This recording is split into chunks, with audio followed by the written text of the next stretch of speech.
اس بار پر اسرار کہانیوں کی خاصیت یہ ہے کہ ان کی لکھاری بھی پر اسرار ہے۔ رات کے 11 بجے کا وقت تھا اور میں اس طرح بے خبر سو رہا تھا جیسے گدھے گھوڑے سب بیچ دیے ہوں، نہ جانے خوابوں میں کون سے جزیروں کی سیر کر رہا تھا جب فون کی مسلسل بجتی گھنٹی نے مجھے جھنجھوڑ کر ہوش وواس کی دنیا میں لاپت اپنے خوابیدہ اعصاب کو بامشکل کنٹرول کرتے ہوئے میں نے فون اٹھایا۔ السلام علیکم، حسب عادت میں نے سلام کیا۔ وعلیکم السلام، کیسے ہو طلحہ؟ ڈاکیا کر رہے تھے جوابا مجھے ابو جی کی سنجیدہ سی آواز سننے کو ملی۔ سو رہا تھا ابو جی، آپ لوگ خیریت سے پہنچ گئے؟ اور پھر جو انہوں نے بتایا اسے سن کر قدموں تلے سے زمین نکل گئی۔ ان کی گاڑی راستے میں ایک حادثے کا شکار ہو گئی تھی اور اس وقت سب اسپتال میں تھے۔ اگرچہ بقول ان کے فکر کی کوئی بات نہیں تھی اور وہ سب معمولی زخمی تھے، لیکن ان کی پریشان لب والہجہ اور غیر معمولی انداز گفتگو مجھے کسی انہونی کا پتہ دے رہے تھے۔ لہذا میں نے فوراً روانگی کا پروگرام بنایا۔ اگرچہ ابو جی اس وقت مجھے سفر سے منع کر رہے تھے، لیکن میرا رکنا اب ناممکن ہو چکا تھا اور دل چاہ رہا تھا کہ القرآن کے پاس پہنچ جاؤں۔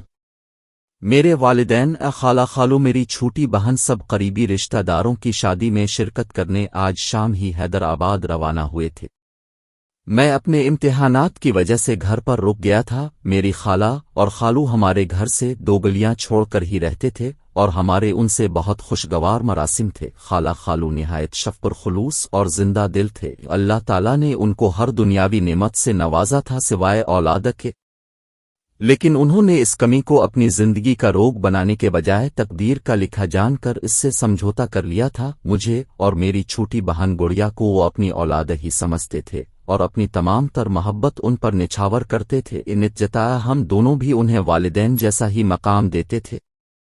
میں نے رات بھر جاگ کی پیپرز کی تیاری کی تھی۔ پیپرز کے بعد جب میں گھر آیا تو سب کے ساتھ اتنا مصروف رہا کہ وقت گزرنے کا پتہ ہی نہیں چلا۔ شام کو جب سب مجھے ڈھیروں ہدایتیں دے کر روانہ ہوئے تو میرا تھکن سے برا حال تھا۔ رات کا کھانا کھا کر نماز ادا کرتے ہی مجھ پر نیند کا اس قدر شدید غلبہ ہوا کہ میں لمحوں میں غافل ہو گیا۔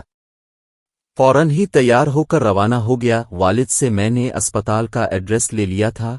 تقریباً 3 گھنٹے کا راستہ تھا۔ جب میں گھر سے روانہ ہوا تھا تو ہلکی ہلکی بوندا باند چھوٹیاں شروع ہو چکی تھی۔ کراچی میں تو راتیں جاگتی ہیں، لہٰذا کافی دیر تک مجھے تنہائی کا احساس نہیں ہوا۔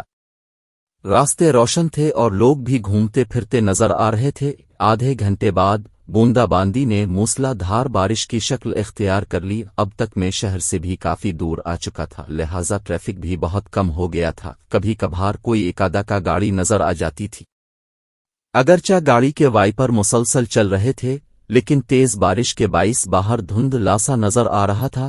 تھوڑے تھوڑے فاصلے پر لگے اسٹریٹ لیمپ اپنی مدھم سی روشنی سے تاریکی کو شکست دینے کی ناکام کوشش کر رہے تھے۔ سڑک پر دونوں طرف گھنے درختوں نے رہی سہی روشنی کو بھی نگل لیا تھا۔ اگرچہ میں فطرتنا کافی دلیر اور نڈر تھا، لیکن تنہائی اور تاریکی کی ہیبت مجھ پر طاری ہوتی جا رہی تھی اور میں سفر کے بخیر عید تمام ہونے کی دعا کر رہا تھا۔ لمحہ بھر کو بجلی چمکتی تو پورا منظر واضح ہو جاتا تھا۔ بڑے بڑے درخت تیز ہوا سے ہلتے ہوئے مختلف شکلیں اختیار کر رہے تھے۔